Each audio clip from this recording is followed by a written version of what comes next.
This has definitely been a season filled with a lot of lows, especially how the Baltimore Ravens started the year out being 1-5. But ever since then, they have bounced back in a major way, made some significant changes, and still, hopefully, there are more changes to come. We'll talk about that again another time.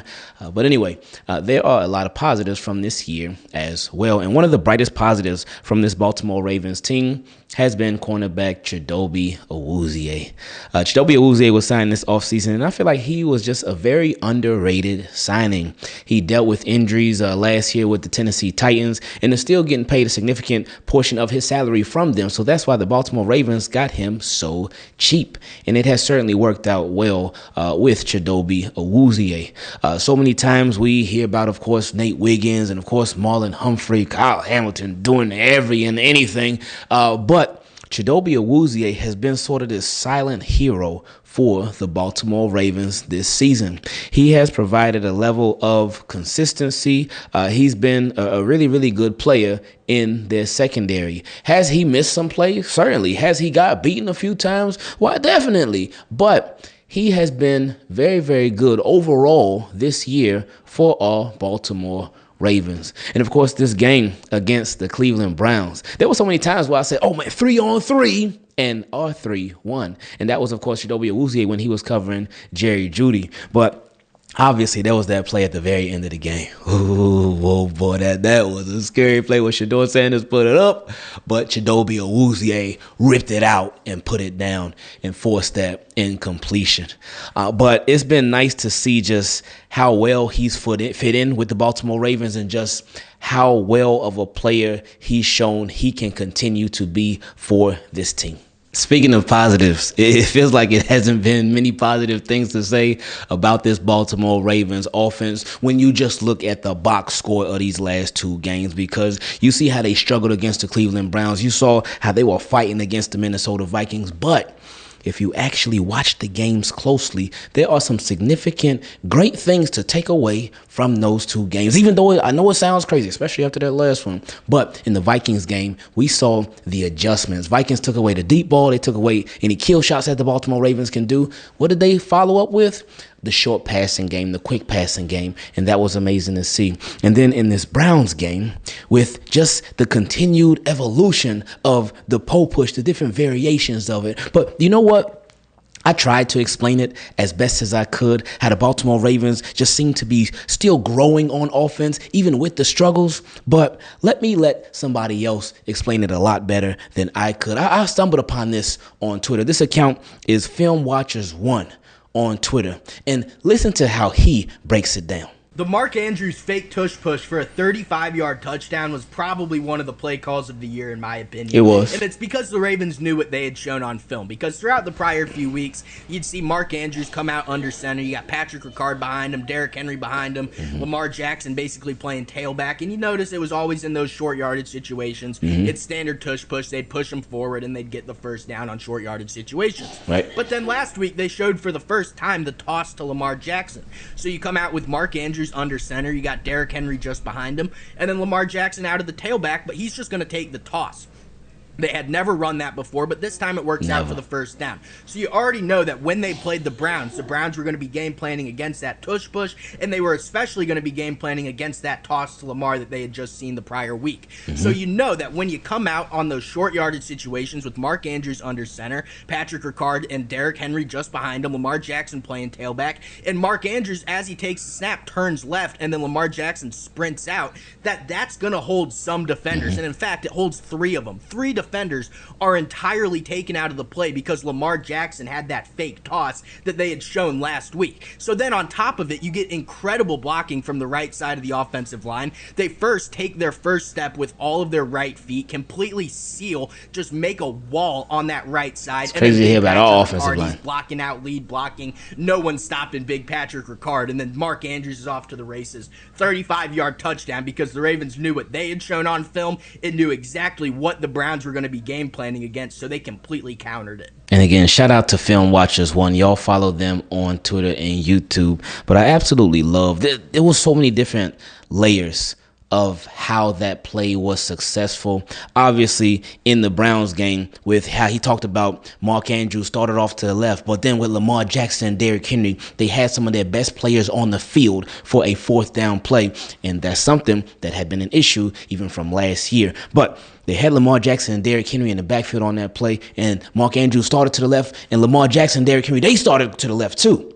And that allowed them to hold some of the Browns defenders and make them think the play is going that way.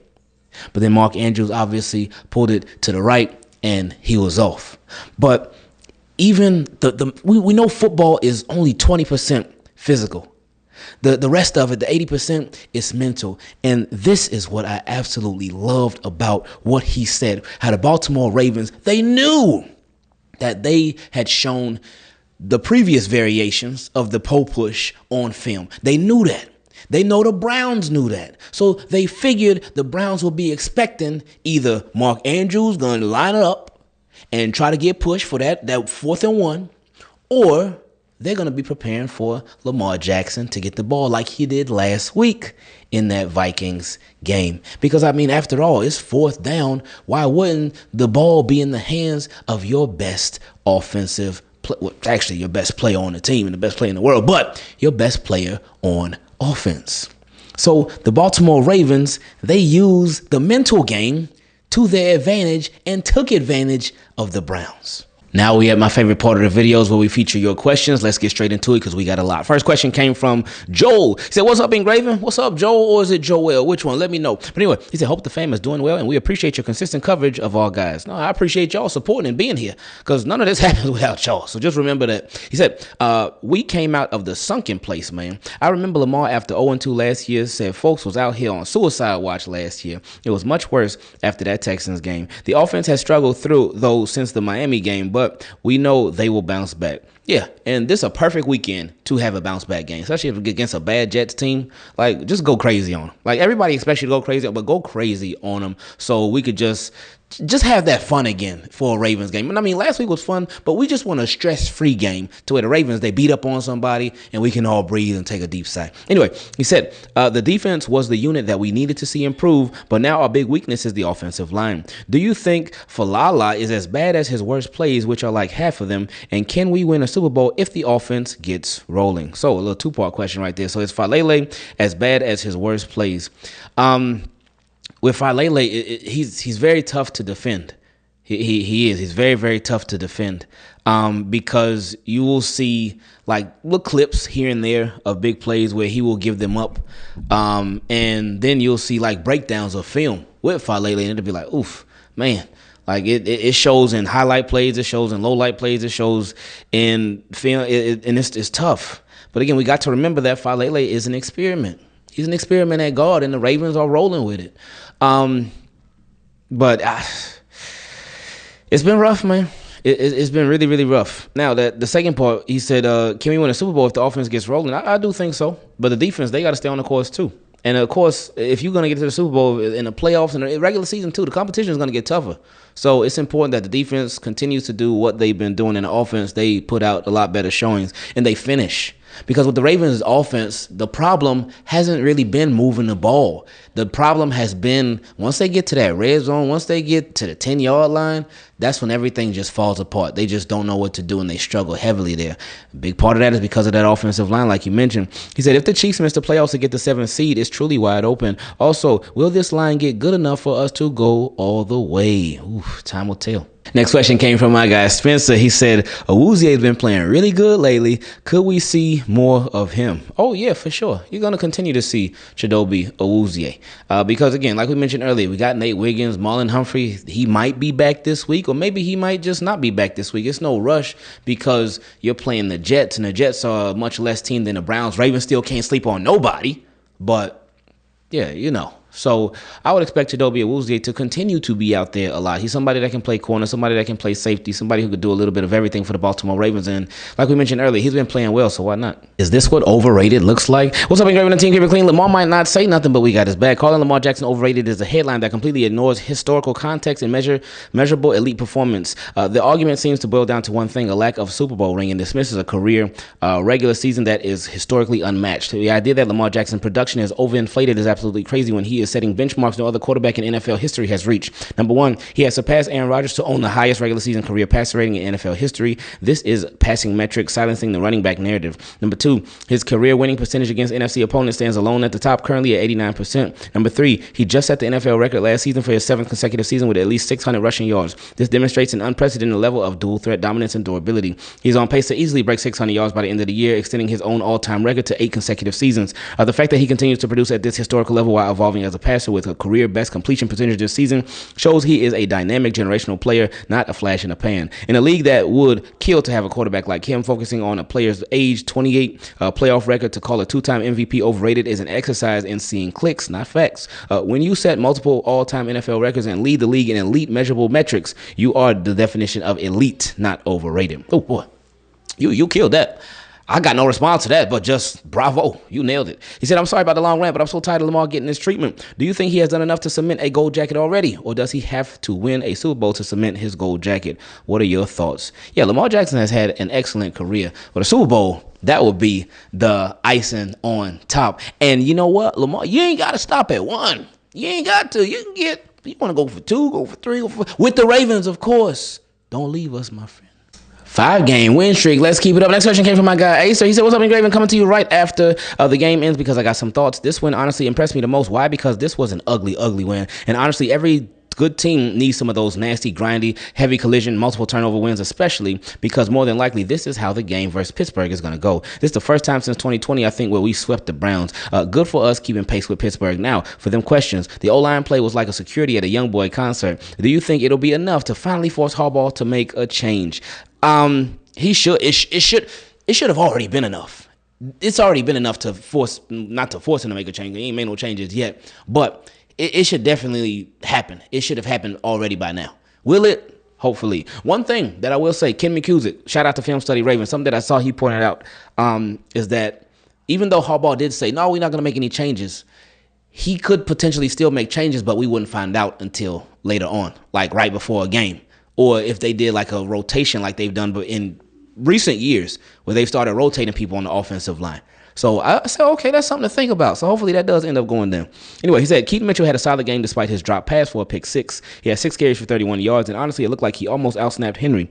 How do you think they will manage his snaps going forward, especially when Hill comes back? Rasheen Ali got snaps, for God's sake. Well, that's a good question. I still think that on like maybe third and longs, that they could still see Justice Hill out there because Derrick Henry, oh boy, his pass blocking, oof. And I don't even think they had Keaton Mitchell out there on third and longs. So Justice Hill, I think he'll still have a role there.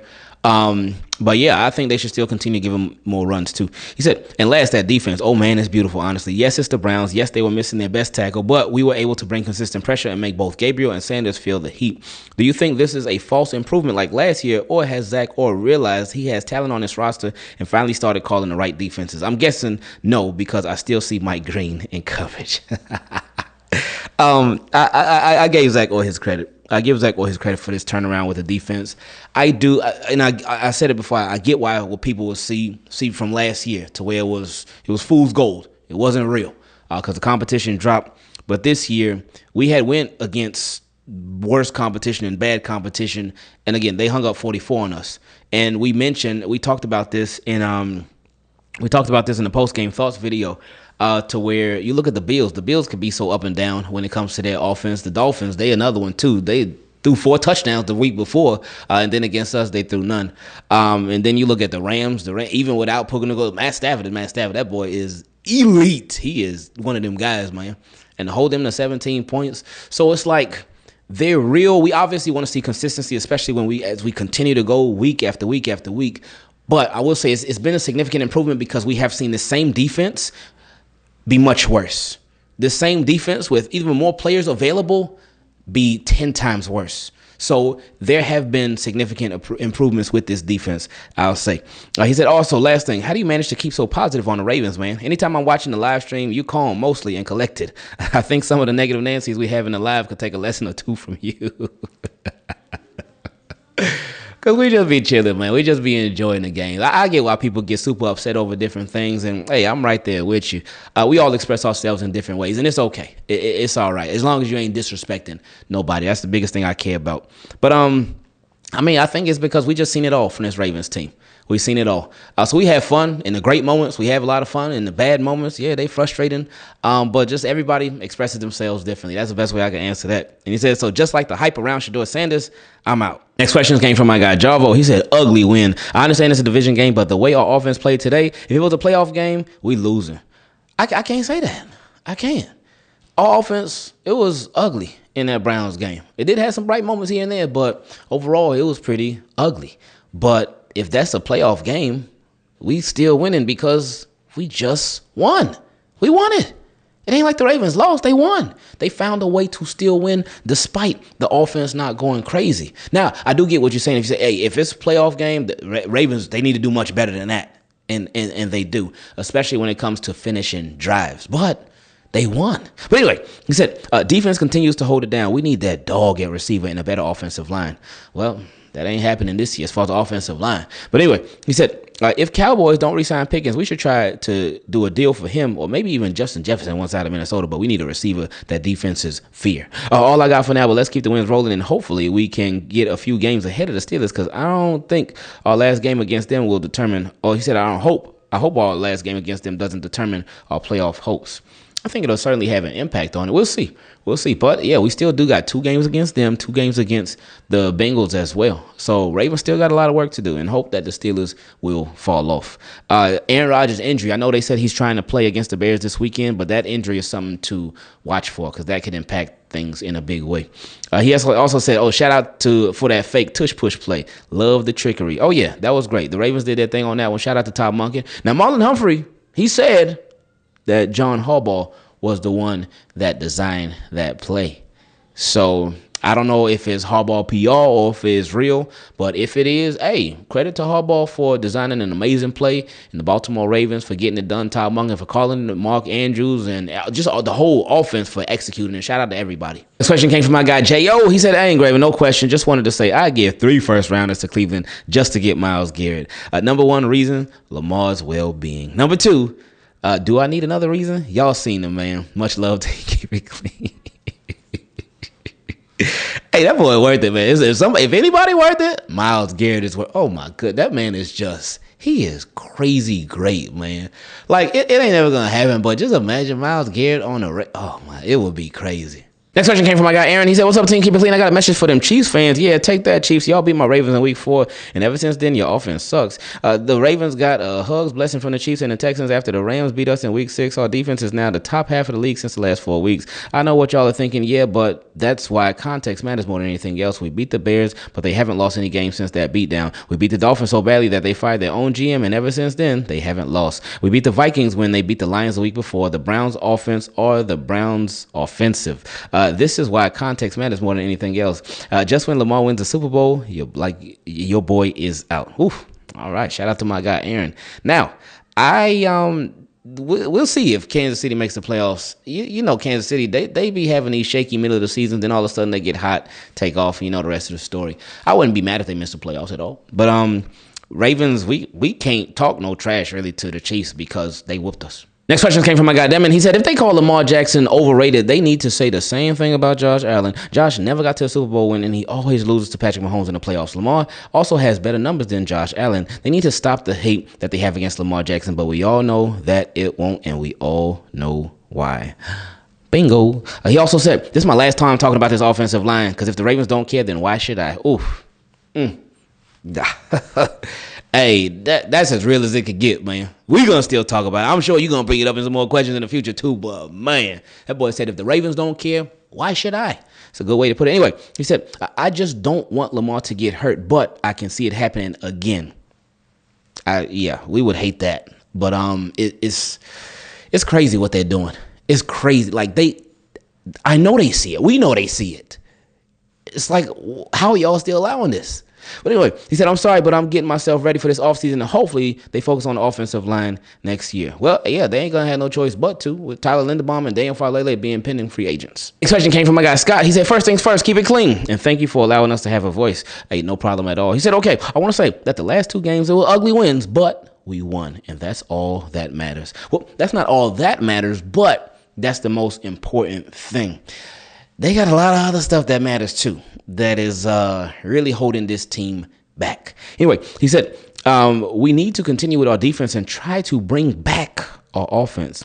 We need to stay hungry and stay healthy, and we can go all the way. Let's go, Ravens. Now, I agree with that part. Oh, yeah, for sure. The defense needs to stay the course. The offense, yeah, they need some life. But again, this game against the Jets can be a nice boost of confidence for this Baltimore Ravens offense. Next question came from my guy, Emmanuel. He said, despite this win, this was a horrible game. 1 fumble, 2 interceptions, and 5 sacks allowed. That is disgusting. We keep on struggling in the red zone. I may get a lot of pushback for this, but in order for us to get better, we may have to lose in the playoffs for this to happen. For example, I see Lamar Jackson in his offense averaging 30 and still lose. I've seen his offensive line not hold up, and it caused Lamar Jackson to have 2 back-to-back season-ending injuries and had a concussion midway through a playoff game against Buffalo many years ago.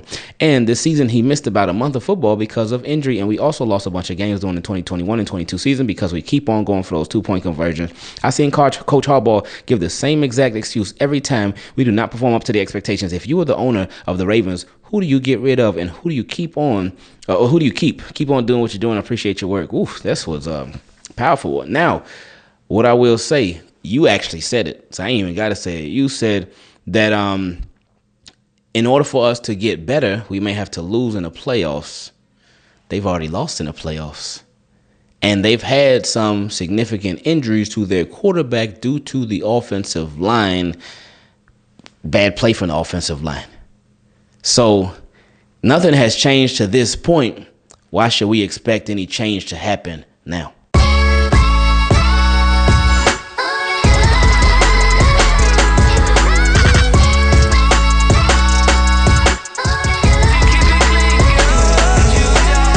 The flock flies to the wise, it's a wonderful thing. Look what vision and commitment and some discipline brings. When 8 becomes 1, the moon swings and the flock sings for another ring. Man, we tuning in to Ingravenvids, set that scene tonight. Team, keep it clean, hold it down, the spark to ignite. A name in the lights, a North Star, ain't feeling far. When you run that north every year, that's just setting the bar.